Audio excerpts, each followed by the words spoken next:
This is Time Signatures with Jim Ervin, a podcast and radio program presented by the Capital Area Blues Society in Lansing, Michigan. Driving up and down these Michigan roads, yeah. And now, here he is, your host, Jim Ervin. Baby, I'm home. Well, hello there, everyone, and thank you so much, Parker. I'm your host, Jim Ervin, and this is Time Signatures. Our guest today is one of those musicians you simply have to admire. He and his brother formed the North Mississippi Allstars in 1996, recording to date 14 albums by my count. He is a former guitarist for the Black Crowes, appearing on 5 of their albums. He's been in supergroups and has appeared collaboratively on many other albums as well. In 2007, Rolling Stone magazine called him a new guitar god, and in 2014, Gibson issued a signature ES335 in his name. I guess you could say he's made quite a name for himself because there's a lot more that I could talk about here. Ladies and gentlemen, it gives me great pleasure to welcome Luther Dickinson to Time Signatures. How are you, sir? Very well. Thank you, Jim. Glad to have you. So, Luther, I have to know where your journey in music began, man, because it seems like you've always been here quietly or not so quietly making your mark. You know, my brother and I grew up in a musical family, in a musical community. Our father, Jim Dickinson, was a first-generation Memphis rock and roll kid, you know. He sang on the last proper Yellow Label Sun single, you know, and then went on to do folk and roots and soul. And he recorded with Aretha Franklin, Bob Dylan, the Rolling Stones. I mean, he had an amazing career. So we grew up around Memphis and a bunch of freaks, you know, creatives of all sorts in the Memphis Underground. And I do not remember not knowing I was going to be a guitar player. It wasn't natural to me, and Dad was very harsh. Like said, you got to keep practicing, man, because you're not hitting on shit. But I think just knowing what you want to do and staying focused can be a great asset, you know, to your journey. And so that's it, man. We just grew up around music and just made our way. You know, right now we're with the Allman Betts revival, which is so cool because it's the second generation musicians of the Allman Brothers family. Some of them. It's such a huge family.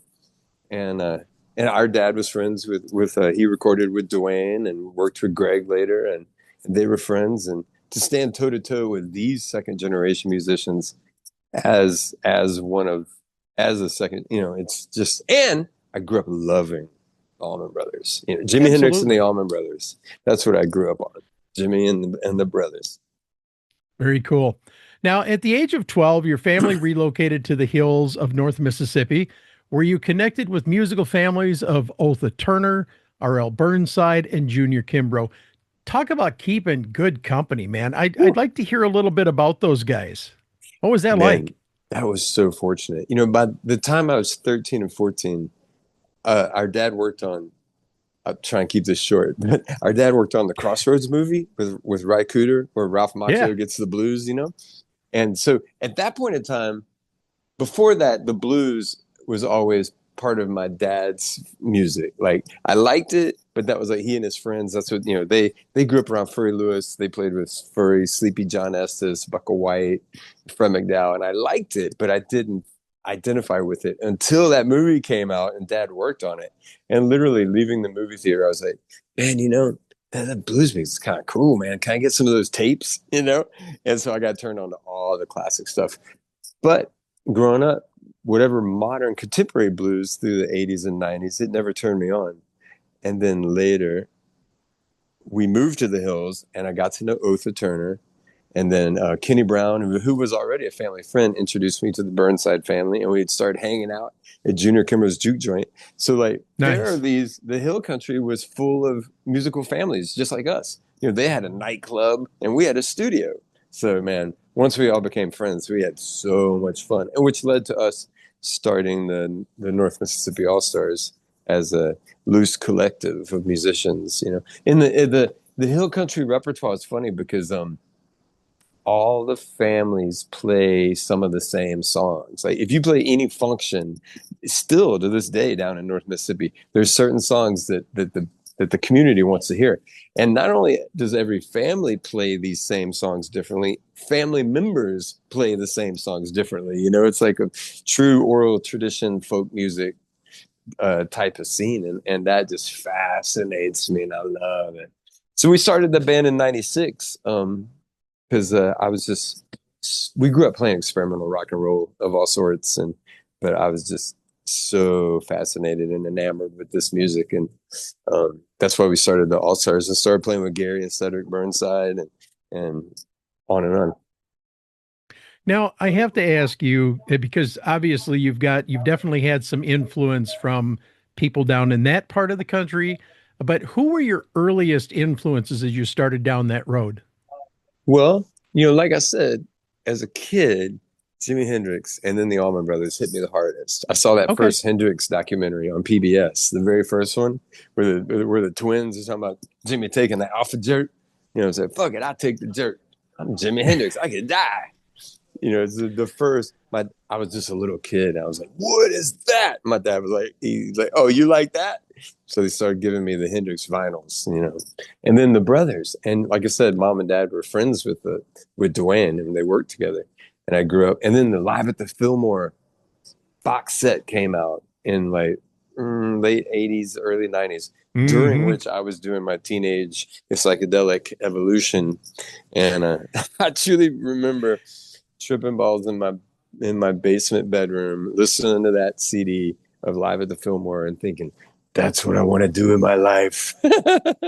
And man, I don't know, maybe I should have dreamed bigger, man, because here I am playing with the Sons of the Allman Brothers, playing that very material, you know.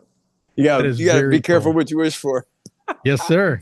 But then, you know, like I said, my dad and his friends played with Furry Lewis. He was a huge influence. My dad worked with Ry Cooder. He was a huge influence. You know, of course, I always loved the Stones. Dad worked with the Stones.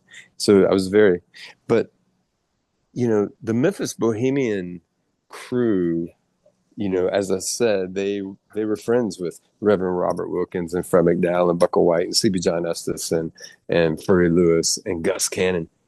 And then, so decades later, when we became friends with the Burnsides and Otha and the Turners, it really blew my father's mind. He just couldn't believe that type of mentorship and community was happening again. You know, he didn't think that his sons would be able to enjoy, you know, the experience of musicians of all ages, you know, getting together like that. Yeah. And I want to, it's a great springboard into my next question, because I did want to talk to you a little bit about Otha Turner for a moment, because not only was he one of your early influence, you also said that of all the musicians you hung out with back then, he was the one you spent more time with than any other musician. And that's quite a relationship, but talk about that relationship a little bit and the things that you learned by hanging out with him. My pleasure. Yeah. I first met Otha when I was 15. We had Dad finally begrudgingly started a family band called Jim Dickinson and the Hardly Can Playboys. The Hardly Can Playboys. That was us. And Otha's family was playing the same. It was a annual Memphis Heritage Festival. And so I met him when I was 15 and then 16 again at the same event. And then they invited me down. So I started going down to the rehearsals when I was like 18. And then I started recording them and produced Otha's first record called Everybody Hollering Goat. I couldn't believe that no one had made a record on Otha before. And by that point, I started taking my guitar and I was totally studying Mississippi Fred McDowell's music. Now, I did not know this, but I went down and started playing some Mississippi Fred McDowell for Otha, and he freaked out because they were neighbors and best friends. And Otha was like, I haven't heard anybody play like that since Fred passed away. He couldn't believe it. So Otha started taking me around to his friends to show me off. Like, check out this young kid playing like Fred. And because Otha was a bootlegger, right? So Otha always had a horse and buggy. And so he would pick up Fred Friday afternoons and they would ride around all weekend going to house party, playing and singing blues and selling corn liquor. So, oh, wow. And there was some of that going on at Junior Kimbroughs too. Like hill country, the hill country music, the music is as if, be it Houston Screwed and Chopped or 60s psychedelic rock, it is drug culture music, which I love. I'm a total sucker for that, you know. Whatever the scene is, be it electronic, dance, ecstasy, or whatever. And but the moonshine is this secret ingredient.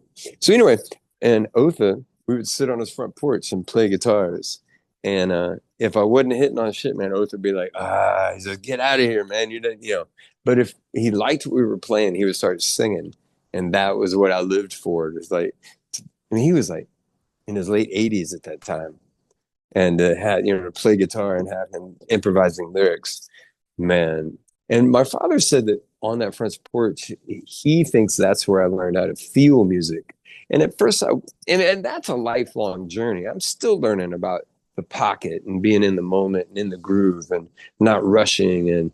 But it's a lifelong study. But I think what he meant really was that if I played well enough, I could conjure up a spirit that Otha would start singing, and we would together conjure up another spirit together. And I think that's what he meant. Like feel music, like make somebody else feel the music enough to make this 80-year-old man start singing. You know what I mean?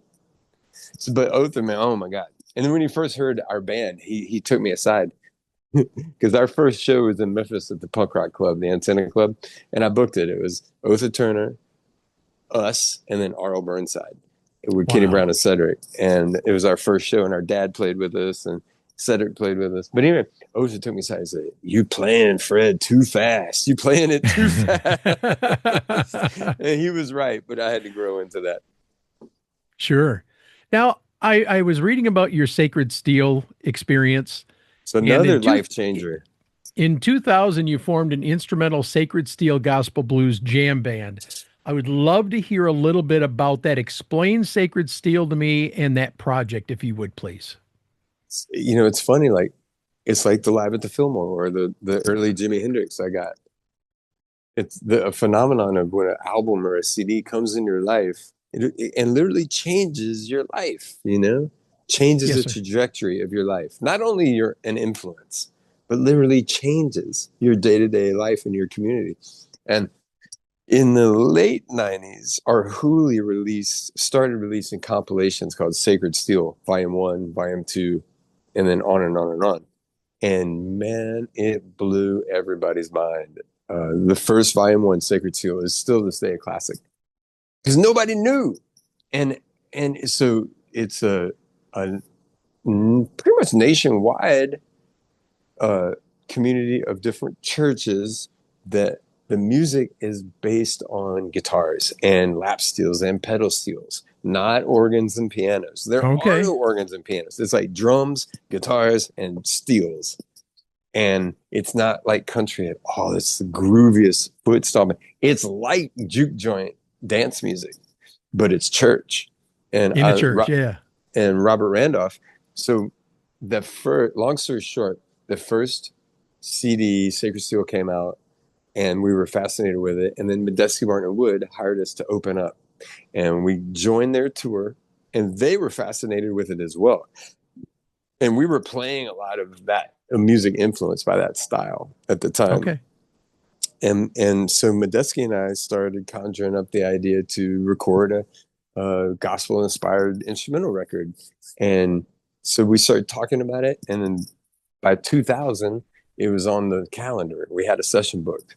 So around then, it's a cool story.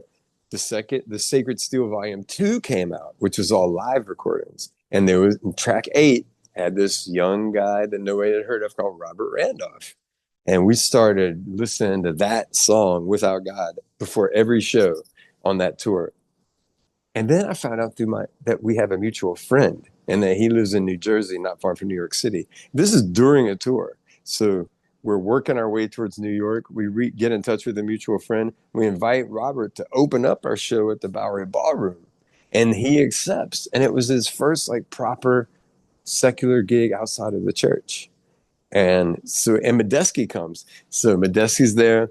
Robert and what became the family band opened up the show, and we invite him to the session. So a couple of months later, we start recording The Word with Robert, and we've been friends ever since. He's on this tour right now with All the Bets, and Wow. it's just a beautiful 25-year-long friendship now.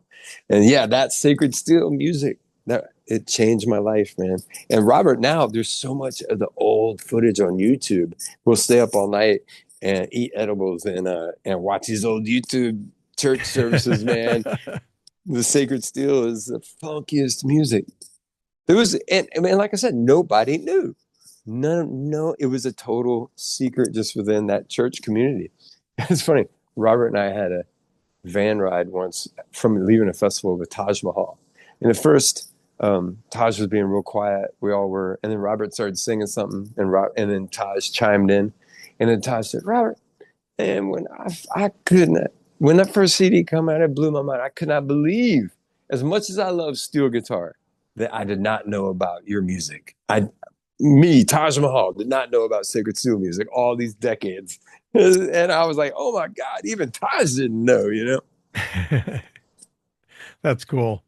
Now I want to flip the page for a second and ask you about Southern Soul Assembly, a supergroup formed in 2017. How did that band come together? Who was involved? And why did you only tour for 1 month? Oh, I feel like we toured 2 separate years, you know? I feel like we did multiple tours. I may be mistaken, but I feel like we toured. Well, maybe more the than information was wrong then. I'm sorry. Right. No. It was Mark Broussard, Anders Osborne, and JJ Gray. And at the time, Anders and I, our orbits had intertwined, and we were doing a lot of work together.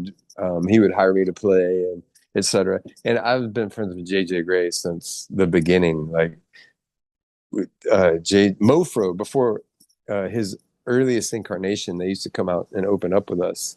And oh my God, he's such an amazing talent.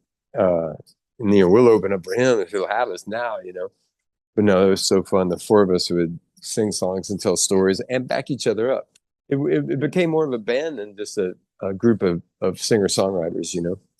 And I'd love to do it again. That was really, really a fun time. Yeah, sounds like it. Now, as we mentioned in the opening of the show, Gibson put a signature 335 out, which is no small thing. Wow. How did it feel knowing that you had something on this level with your name on it? And how much did you have to do with the design and development? I had it. So I can't remember when, early 2000s, Gibson opened up a factory in Memphis. And man, it was beautiful, man. It was like Gibsons are just raining down from the heavens, man. Some of us fortunate Memphis guitar players, we were just like amassed a great collection of like, you know, outtake guitars, busted, you know, it might have a scratch on it or whatever, or a prototype or an experiment. It was a beautiful relationship. And we developed actually 2 guitars. Okay. And the second guitar, by that point, Gibson wouldn't put anybody's name on it unless you were like Slash or Jimmy Page. They kind of changed the parameters of artist series. But we did 2 that were kind of opposites. I always wanted to make an electric guitar feel like an open tune country blues acoustic that you could finger pick and slide on, like an acoustic guitar, but at high volume with like Jimi Hendrix type of feedback sustain. That was what I was going for back in the day. So we were trying to get that. And we made a 335 with P90s and a Bigsby. That was the LD1. And then so it was a semi-hollow with the P90 pickups. And that was a beautiful guitar. We copied the finish of my dad's old Gibson 175. And that was the Luther Dickinson model. Then we did a full-scale 330, which is fully hollow with humbuckers and a Bigsby. And it became the 330L, because it was fully hollow, so it's a 330, but it was long. Okay. But I always say the L stands for Luther, because we definitely designed it. It was like the yin and the yang. One was a semi-hollow 335 with P90s. The other was a fully hollow with humbuckers. And man, both beautiful guitars. And yeah, what an honor. My dear friend Mike Voltz, He was working with Gibson at the time, and he definitely made all that happen. And we took a lot of care to get the neck right and get the finishes right, and it was a beautiful time. I was going to say, what was that like having a product in your hand that you basically helped design and bring to fruition? How did that feel to you? It was really cool, man. It was such an honor, you know. Music is, but I have to tell you, man, music is ever humbling. You know, there's nothing that will that you can really let yourself uh, become inflated by, you know, because no matter who you think you are, or how bad you think you are, something is going to happen that will like puts you right back in your place, man, because you just really have to be the humble servant to music, man. It's like Eric Gale says. Eric Gale calls it the L. You know, it comes from above through us to the people. And we have to stay present and practice just so we can execute just the communal vibrations as Yes, best sir. as we can, you know? Because Yes, sir. so can't let any of it go to your head, you know? Right. Now, 2025 has been a busy year for you as a member of the North Mississippi Allstars, but also as a solo artist. NMA is still shaken, as I understand. It's a celebration of the 25th anniversary of the release of your first album, Shake Hands with Shorty, and that came out in June, correct? Yes, that's right. It was a fun record. Now, it looks like you've had quite a few special guests on this one. Yeah, yeah. Well, That's like a our, normal thing for you, though, isn't it? you know, we really did live up to my initial idea for the band of being a loose collective. You know, I always looked at P-Funk or even our father's band, Mudboy and the Neutrons. You know, like a rotating cast of characters. And you know, to come back to Robert Randolph and Sacred Steel, the musicians we've been working with the last few years, Joey Williams of the Blind Boys of Alabama on guitar and bass and vocals, and Ray Holloman. He plays guitar for Eminem and Neo, and he plays bass and guitar and sings as well. And Robert introduced us to both of those gentlemen. And man, sometimes we're a trio. When we can't afford it, we're a quartet with all of us. And they're just lovely musicians, man. Love working with them. And they contributed so much to the record. And it was fortunate because, like, usually for us, a record is a snapshot of where we were when and who we were with when we made the record. Yes, But sir. these guys not only contributed to the record, but were able to tour the record as well. So it is really beautiful. Very cool. Now, as we turn the page once again, we need to talk about another new album. This one is a solo project. Dead Blues Volume 1 was released mid-October. So just a few weeks ago, actually, and it's another collaborative effort with Datrian Johnson. This one, like the rest, also features guest appearances from your NMA bandmates as well. Talk about this album for a minute, if you would, please. Sure. It started, I wanted to make an instrumental record where I didn't play guitar. I wrote everything on bass and keyboards and had my friends play drums and guitars. Okay. And so I pretty much finished the record and just put it aside. I didn't know what would be a good outlet for an instrumental record, you know. It's just something I did for fun. And but then New West Records hit me up about doing a Dead tribute album. And at first I was like, yikes, I don't know. But then I eventually thought, well, Graham Lesh, Phil's son, he and I we used to do it with Phil and friends. I was working for Phil off and on, starting in 2012, maybe 11 or 12. And it dawned on me, sorry, this is a long story, but No, it dawned you're on me fine. working for Phil that they did so many classic blues songs. And we started booking shows called Dead Blues as a vehicle to get Phil to widen his gene pool, you know.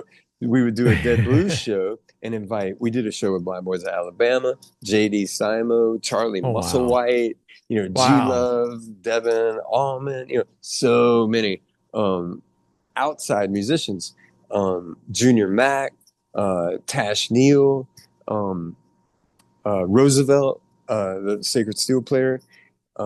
And it was really fun because we would all just take turns singing these blues standards with Phil.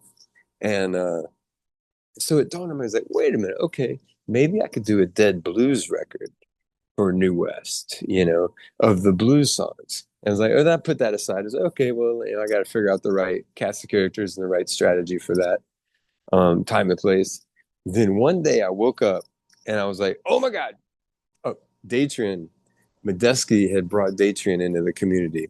They became friends, and Medeski brought Datrian to some word shows with Robert Randolph.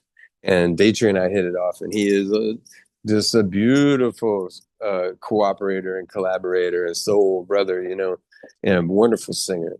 And so we became friends. I woke up, I was like, wait a minute, Datrian could sing blues lyrics on top of my instrumental record.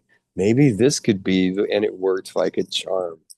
I would do a little prep and figure out which songs would go with which pieces of music and then hand them to him. Sometimes I would play him some of the original melodies. Sometimes I would just let him completely make them his own.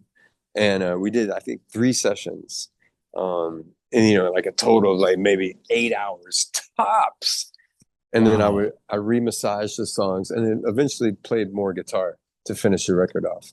And that became Dead Blues. And it was really, my dad used to say, trust the process, and I do believe in that. Just keep working, make a little progress on whatever music you feel in the day, every day, just work and just keep pushing and keep working. And then eventually, hopefully everything finds a home and a purpose. Yes, indeed. How's the album been received so far? Man, to be honest, I'm not surprised because Datrian is a truly exceptional singer.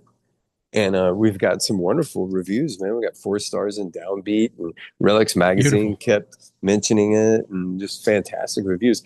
And another interesting lesson for me is that because the tracks were designed to be instrumental, they're more interesting than what I would normally have on a record, band track wise. Usually we're playing and singing together and they all kind of just join each other and accompany each other. And it's more organic and just a humble presentation.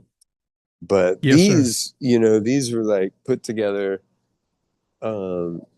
over multiple years and designed to stand alone as instrumental tracks. So then when you put the vocal on top of it, it's like, whoa, it's like a whole nother level for me as a arranger and producer, Sure. So what's next for Luther Dickinson and the North Mississippi Allstars, man? What you got cooking? Man, well, we are working on another project. I don't want to divulge too much because okay, all right, but it's definitely a beautiful little sidestep. We have a next year is the 30th anniversary. We're in that era where like every year is the anniversary of something because we messed around and got so old, man. I'm 52. It's the 30th anniversary of the conception of the band next year. Wow. And so yeah, we've got a bunch of things in store, and I've just been writing and writing new music and recording, a little bit every day. How does it feel to know that the band has stood the test of time? I mean, truly, you guys are just still rocking and rolling, man. We're so fortunate. We appreciate every single person that buys the ticket and supports us in any way, man. It's you just got to keep the faith. I mean, to be honest, it's a hard business and it's not easy, but it's worth it. Music makes us feel so good that we can put up with all the negative side of the business and the lifestyle and what it takes to do it full time. And we're totally, we're just working, man. But I find the harder I work, the better the music is. Like in the days when I was more pampered and had a bus and a crew, and it isolates you. And then all of a sudden you step out and you're supposed to communicate with a room full of people, and you've been completely isolated all day. But I feel like the harder I work and the more active I am in the whole process of putting on a presentation, the more ready I am to communicate to whoever wants to come. There you go. All right, Luther, most important question of this interview. Where can people go to find out more about you? Maybe buy some of those CDs, vinyl, or merch, or book you for a gig. Let's go, man. I gotta say, your introduction is better than my Wikipedia page, man. That was you're thorough. Thank you. You're welcome. Yeah, man. I'm sure AI will lead you there. North Mississippi Allstars.com, LutherDickinson.com, all of the above. And we will make sure to put all that information on the information section for this interview. But Luther Dixon, I want to wish you continued success, sir. Thank you so much for joining me today on Time Signatures. And anytime you need a microphone, be it for a new album or a tour or other big news, you get in touch. We'll get you on here, okay? Thank you so much, Jim. All right, hang tight for a minute. I'm going to wrap up the episode here. Before we wrap up, though, I want to remind you that it takes an estimated 5,000 music streams to raise the equivalent of a $20 CD purchase. Now, I couldn't believe that either, so I've made it my policy to buy music from the artist first, and then and only then I will stream on various platforms. I mean, look, if you want to have live music out there, we owe it to ourselves and to these musicians to spend a little bit of our hard-earned cash and support their music and merch. Trust me, they're going to thank you every single time you do, and I appreciate your consideration, folks. And that wraps up this edition of Time Signatures. Once again, my thanks to our guest, Luther Dickinson, but also to you, for without you, none of this would be possible. Jim Ervin reminding you, keeping the blues alive is everyone's responsibility, but preserving the history of the blues, one story at a time, that's my mission. Until next time, so long, everybody.